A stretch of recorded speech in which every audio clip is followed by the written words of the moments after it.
Welcome to Cartoonist Kayfabe. My name is Ed Piskor. I'm Jim Rugg. We have a Patreon out there, and I think that this book is going to be Kayfabe affected. If you are a King Kayfaber on our Patreon, you have the opportunity to watch us live stream these recording sessions in real time, or hit the link in the Patreon. You could watch these videos whenever, but also you get all the videos delivered to you well ahead of time before anybody else, completely mitigating the kayfabe effect, which means that you get the first dibs on the comics that we talk about in the aftermarket. But these videos are brought to you by the comic books that we make, and on the stands right now I have Red Room Trigger Warnings, Red Room The Antisocial Network trade paperbacks, but we're soliciting the next round of Red Room comics called Crypto Killers to your comic shop. Issue 1 and 2 are able to be ordered right now from your shop. It's the 10th year anniversary of Hip Hop Family Tree. There are 4 volumes of that. Please support that comic. X-Men Grand Design is in 3 volumes and 1 giant omnibus. And WYSIWYG, the hardcover, you can find in better comic shops everywhere. The time is now. Jim Rugg's Hulk Grand Design is out there in Treasury Edition format at your local comic shop. Scoop it up sooner than later, because you will regret it when everybody else buys them and there is a lull in printings. So don't let the fear of missing out bite you in the ass. Street Angel Deadliest Girl Alive is out there right now in its 2nd printing, and Princess of Poverty is going to be the next round of Street Angel collections sort of coming out sooner than later. And Plain Jane's, Jimmy's shoujo manga, is out in the wild. Now, you used to see this ad in the back of like Love and Rockets and Prime Cuts and that era of Fantagraphics comic. We are looking at the best comics of the decade, Volume 2.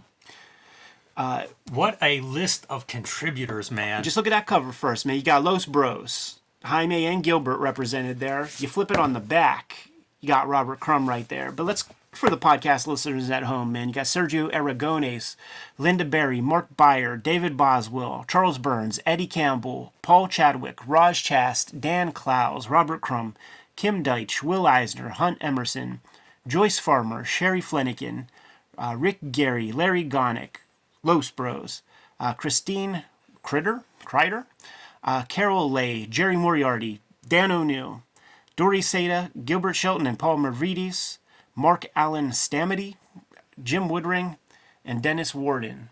Jimmy, this book represents probably the first time I read well more than half of those cartoonists' names that I just mentioned. I got this. This might be one of, like, say, maybe the first 5 to 10 trade paperbacks that I ever got my hands on.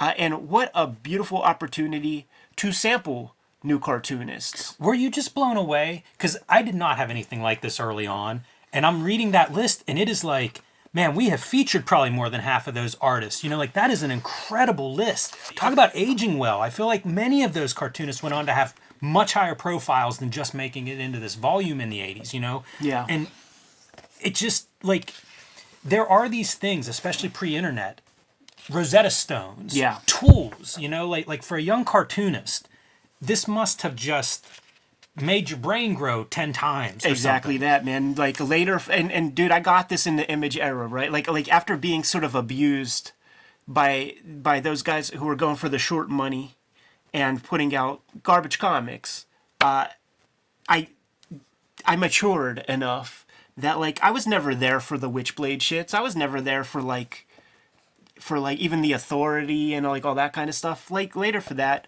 you grab this anthology, it gives you a couple dozen names, you read this, and the ones that you like most, go get those comics. Yeah, exactly. Just looking at pages, like, his silhouette works so good. Yeah, that's Gilbert Hernandez for the people playing at home. Yeah, my bad there. And we've been looking at those as we continue to go through Love and Rockets. I think we've looked through the first several issues. 4 of issues, those. I believe. Man, Linda Berry, one of the best speakers I've ever seen. Yeah. An event with a comic book maker. Arnie Pook's Comique is, this is her weekly strip that would have showed up in alternative weeklies across the country. Her, along with Charles Burns and Matt Groening, represent like that era of alternative comic artists who kind of created a new model, sort of based a little bit on, you know, the undergrounds, and just they created a niche for places for there to be comics. I knew her work at this point because I definitely saw Comic Book Confidential, which she was a part of, and there was an earlier anthology. When I went to my library, man, slim pickings as a kid, right? I would always get out comics by Les Daniels. I would get out some of these other weird books that were like how to make comics kind of things, but very old ones. We showed off one of those like on the channel. But there was like a late it was like mid '90s anthology from maybe like a double day, like a proper big five New York book publisher. It's called Mind Riot, and I think it had a Peter Cooper cover. It's the first time I saw Carol Swain. I think maybe Phoebe Glockner was in there, and maybe one or two other comics that like cartoonists that like really hit big. I'm saying that, and maybe they're all dope. It's been a long time since I saw that, but that was a really sweet anthology. That when it came to Pittsburgh, the Homestead Library, that I started to grab out regularly. So this was adjacent to that, and Charles Burns. It's a guy I knew from Comic Book Confidential also. So to get a couple of 3 pages, 4 pages Look of at Burns. his drawing too. Like talk about something that would leave a mark as a reader. Oh, absolutely, absolutely, man. Yeah, it's really strong stuff. Sherry Flanagan, once again, know her from Comic Book Confidential. So these are names. Like I could have got both volumes at the time. I chose this one because it had the most names that I recognized at the moment. The deck was stacked. Dan O'Neill was in Comic Book Confidential. Trotz and Bonnie, Comic Book Confidential.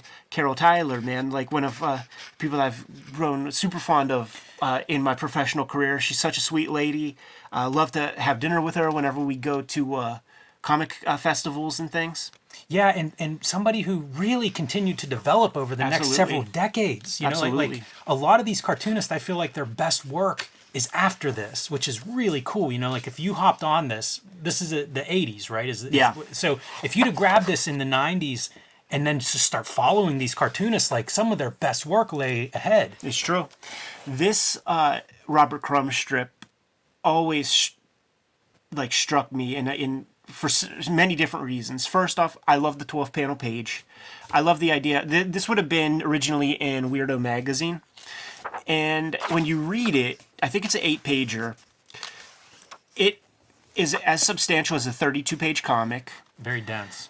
We know his sketchbooks, and we know the looseness of the hand and stuff, and he uses rapidograph. This is inked with rapidograph, but it's way tighter, so it suggests that it was penciled ahead of time. But it's really cool to see that tool that he uses in his sketchbooks, like how he applies it to a comic that he intends to be put out in the world for publication. And you can compare it with, 1980, whatever year this is, 1982, sketchbook material. Like we have that. I have the Taschen book right in the other room. And you can see the wobbliness of the line compared to like the more kind of confident hand that is being applied to the printed comic page stuff. I look at the lettering and how small it is here, and it really makes me wonder, like, how big are these originals? Yeah, they might be too up. I doubt it. He does not draw that big. That was like one of those revelations at the Pittsburgh Biennial, the Carnegie Biennial, when all his work was there. Even like his old, like it was barely like an 11x14 paper. It's just so tight. Young Sophie. And look, they're California hippies, so they don't get like Huggies for her. They get those like cloth diapers that you got to put in a washer machine. Look at this shit, dude. Like capturing that wicker chair. Yeah, I think of Brian Bolin. See how his Crumb compares? How about that how stuff, his wicker man? compares? Yeah, it's a really nice page. Just a relentless comic. I mean, what a headliner, man. How do you stand up to this in that particular issue of Weirdo magazine? I think of Rick Gary a lot. He's too. Another one of these guys that it's remarkable. I mean, what's he got? 50-year career maybe at this point? Like just has put out so much work and has gone through evolutions in terms of style and content. Yeah, this is that Christine Kreider. This is a name I didn't recognize. Me neither. That stuff looks nice. It does, but it could be that there's not much more beyond anthology works. Like I don't know where this would have appeared. Yeah, I wonder if this is something that would go in like a Weirdo or some anthology of that type. Yeah. Eddie Campbell. This is my first Eddie Campbell I ever read. This might be on the days of that Ace Rock and Roll Hotel book. Boy, I was so into him. That's the other thing that Fantagraphics has to negotiate with themselves when putting an anthology like this together. Sure. You know, the best comics of the decade. Yeah, man, Fantagraphics books are going to be in here, but then you have to sprinkle it. This is kayfabe. You know, Yeah, this yeah, is it's an Cartoonist aftermag. kayfabe. Like, they're selling some of their own books with this book that they're selling. Yeah, it's an aftermag to an extent, but stuff like this Larry Gonick shit, you know, the cartoon history of the universe type shits, that ain't Fantagraphics, you know. So it's the dance that they have always had to do with Comics Journal by trying to do legitimate comics journalism, as well as being a publisher of the comics that are talked about. He's a cartoonist I haven't read, but have seen, you know, those cartoon histories of the world a lot. Yeah. And it really makes me wonder, like, because there's editorial cartooning there. Yeah. And there's underground cartooning there. You know, pretty interesting style. True. And a guy that found a big audience, you know, outside of the direct market. Dude, this is pre-fucking 8-Ball Dan Clowes, but recognized as one of the best, you know, comics of the decade. Surely this is from weekly papers, I would imagine. Yeah, it looks like it. And I have picture books of his. A very detailed picture book illustrator type art. I think he's New Yorker, that kind of stuff, but has done some really cool stuff. Dennis Worden, a staple of 80 anthologies. I've never read Stick Boy. I've seen tons of it and just never read it. Some Will Eisner stuff. Probably this would have been serialized in like a Will Eisner quarterly from Kitchen Sink.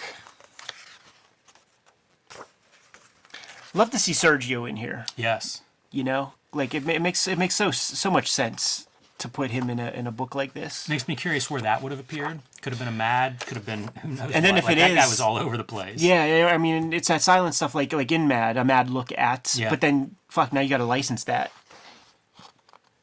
Carol A. I think this might be showing up in the next issue of Love and Rockets that we have to cover, issue 5. But a story I read endlessly. I've come to all of the Love and Rockets. Well, no, I've come to a lot of them after the fact. I think Yeah. I started with them, man, in the late 40s of that Right, first yeah. volume. So all of that stuff is later, and I never think about like where it lines up year-wise because Right. I come after, and it makes me really curious to like kind of do that. Like, what is coming out in 1984, 1985? You know, like any of these time periods. That's fun. Yeah, because it starts out in 82. So, like, what is the direct market landscape? Yeah, exactly. Miss Mystic Comics. Wow. Mark Beyer. I really like his stuff. Like, he was one of those early alternative cartoonists for me. Like, when I saw it, it was really easy to read for some reason. Because Right. it's strange, you know, nobody's comics look like his. But at the same time, I found them really accessible. Yeah, this pushed out into the wider culture. You know, I guess this is Amy and Jordan. It looks like them, right? This pushed out into the wider culture by way of Liquid Television in the 90s. That program on MTV, that program used several raw artists in different features. Drew Friedman was a part of a couple of animations. Dog Boy, the Charles Burns character Very that he peculiar. serialized. Yeah. It was an actual like live action serial where with everybody's hair was like plastic helmets. There was Mark Beyer. Look at how fine his line work is. Oh, for sure. Like, I'm looking at the parallel lines and the dots. Like, they're such fine lines. Like, man, that's Yeah. about 2 days of just drawing those parallel lines. Kim Deitch. Man, This might be my strip from this I could see this that. issue. This might be my standout, my highlight. When I started reading alternative comics, I think Stuff of Dreams around that time was I got hold of, and Yeah. it was just blew my mind. Dan O'Neill, once again, knew him from Comic Book Confidential. Big part of the Air Pirates. Yep. Odd Bodkins, I believe. I like that his drawing sequel. style quite a bit. I do now. When I was a little kid, I couldn't make heads or tails, and I was like, "What is that?" Like, I'm definitely going to get to become a cartoonist if this is my I competition. really like this kind of organic hatching, which you don't see that often. Yeah. And to make it work, I'm a fan of. Yeah, it's actually an amazing comic, and I think maybe even this image is what Paul Mervides is like boxing or drawing in the Comic Book Confidential. Like whenever you see their name and their portraits, I think it might be The that. stuff is so doodly. And then look at that. Look at how it ends. Yeah, wow. No idea where that would appear. When in doubt, I just say weirdo. Yeah, I wonder, like, Because when- there's few vectors. yeah, when is World War III being published? Yeah. That might have been a 90s book. It like I do have so many of these just blank spots. Ross Chass bringing that New Yorker vibe to this publication. Jerry Moriarty, Jack Survives, coming from Raw. Got his own one-shot. I just added concrete. Like I have a running list of like stuff to do on Kayfabe, and I just added concrete to it. Yeah. It's cool to see that included here. Like I think about that book a lot. We've had some guests who talk about it. Yeah. And I think it's one of those like of the time, just a comic out of time. Sure. And I mean, in relation to this 2-set volume, this is the, one of these is not like the other of both volumes, certainly. Come from Dark Horse, very kind of straight up, what they would call ground level comics, superhero adjacent kind of comic. It is a really odd combination of stuff. Yeah. Like if you did that now, I feel like certain edges would be rounded in a way that would make it the Hollywood pitch or something.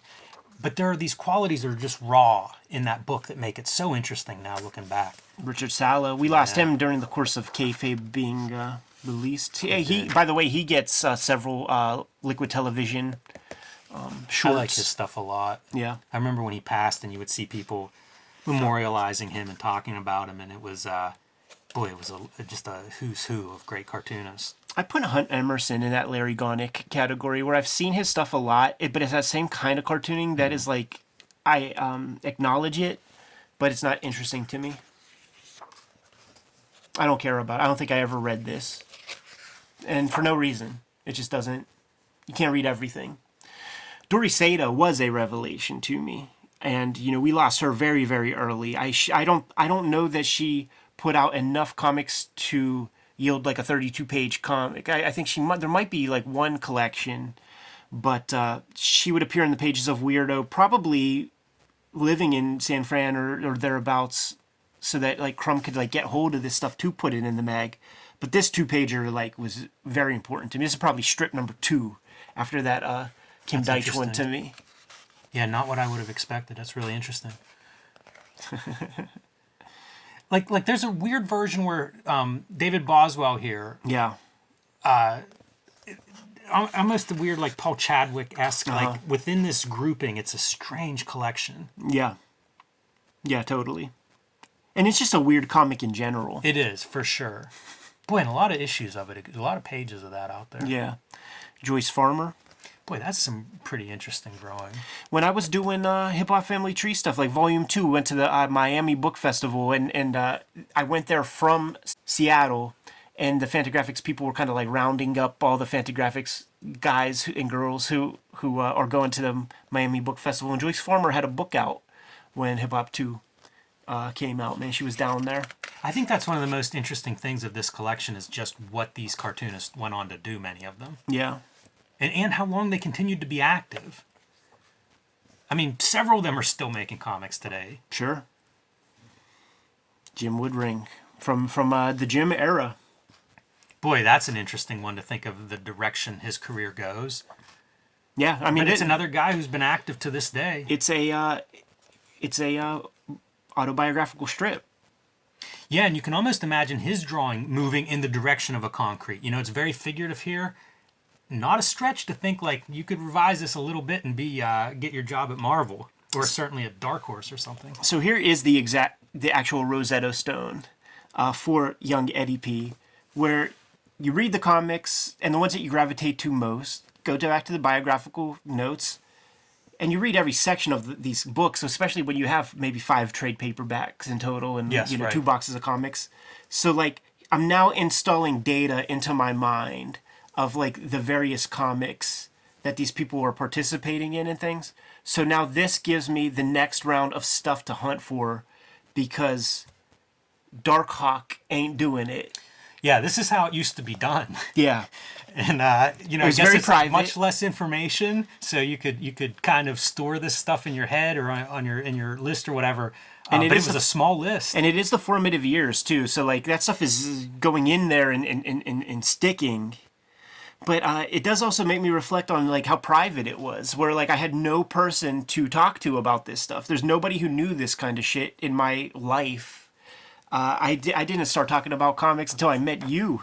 Yeah, and I mean, this is pretty selective. You could walk into most comic book stores and people would be like, out of Carol Tyler. I don't know Exactly. what you're looking for. Sorry, Exactly. Jerry Moriarty. I never heard of him. It is very true, and like Ides would have probably been my big spot for stuff, and they didn't know, so it was very cheap to be able to get your hands on so much of this stuff.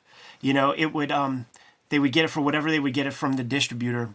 It would not sell; it would become dead stock. Yep. And the prices just would be nothing, but they were priceless to Eddie P. And the comics that I got from this back section, started putting my Love and Rockets collection. I remember reading this and having dreams about Love and Rockets. What must those comics be like, man? Because this is the first ones that I really ever read, and it was just so exciting, so inspiring. I stared at this image for hours, just studying the wrinkles and like how accurate it feels and how the lighting feels solid and stuff. The proportions of that whole figure proportions are amazing. It's true. Because they're cartooned up like Goofy. a lot, but they're also cartooned up in completely different ways. It's a Hall of Mirrors kind of version of how we do human figures in comics, because, Marvel DC figures are equally distorted, but in different ways. Right. One of the other things, it's a fun house. One of the other things I like made such note of for like myself as a kid, like just like learning drawing, is like the kind of 3D. Yeah. It really feels like these shoes are like wrapped around a foot that you get the proper sense of like all of the planes. Man, I just drew socks on a dude this week, like old time socks, and I wish I would have seen this image first. That's such a better way to draw socks. It's funny. The last piece I have is the book itself, the format. This was a Fantagraphics sort of default format. The Love and Rockets trades were like this, but a lot of their stuff was like this. It's true. And it brings back so many memories to like when I started mail order cataloging some of those old Fantagraphics books and things. Boy, that format just brings it all back. Yeah, it's true. So interesting, like, to me, how these companies develop. You Right. know, like, I'm sure they had a printer they liked. The format was something they knew, the nuts and bolts and cost and all of that stuff. And so a lot of their books would roll through in this format. Yeah. It's a time period. Super important book for me. Super important for just like developing further curiosity about the medium of comics as a young, kid in Pittsburgh with zero people to talk to about art or anything else, man. So had to dug it out, brought it up in conversation, a month back or so. Found it while looking for some other stuff and had to give it some spotlight. I'm thrilled to see it. I've never looked at this book before, so it's very cool because it does raise the eyebrow whenever I started seeing this listed in some stuff we were looking at. Right. I was very curious. Glad you had it. Yeah, you probably have all the comics that these comics show up in, man. Kayfabers, like, follow, subscribe to the YouTube channel. Hit the bell so that we can notify you when new videos are available. And we do have a Patreon where our King Kayfabers are getting first dibs on all the books that we talk about because they have access to these videos before anybody else. So please pledge a level of support to the channel. Keep the vids rocking. But these videos are also brought to you by the books that we make. So, Jimmy, tell the people what you have out there. Hulk Grand Design, Street Angel Deadly Scroll Alive, and Plain Janes are out now. Street Angel Princess of Poverty, pre-order that one now wherever you bought Plain Janes, Deadly Scroll Alive, and Hulk Grand Design. You can also join me on my Patreon at patreon.com/JimRugg, where you can download out-of-print zines and mini comics. You can see a lot more of my comics and original art, and you can see what I'm working on next. Red Room Crypto Killers 1 and 2 is being solicited and offered to your comic shop right now. So let your comic shop know that you want to read the comic. Get it put on your pull list so that we know how many of these things to print for you. 2 trade paperbacks of that exist right now. I'm serializing the new Red Room stuff on my Patreon at this very moment for $3. More than 300 pages up there right now. Celebrating the 10th year anniversary of Hip Hop Family Tree in 2023. 4 volumes of that out there, man. Please support that book. Give it a read. X-Men Grand Design, 3 volumes of that, and WYSIWYG is out there. Jimmy, tell the people what else we have going on Cartoonist Kayfabe-wise. Subscribe to the Cartoonist Kayfabe newsletter at the links below this video. You can also find Cartoonist Kayfabe t-shirts, merchandise, mugs, hats, fanny packs, stickers, and more at our spread shop. That link is also under this video. Another great way to support the channel. Given those marching orders, we'll be on our way. Read more comics.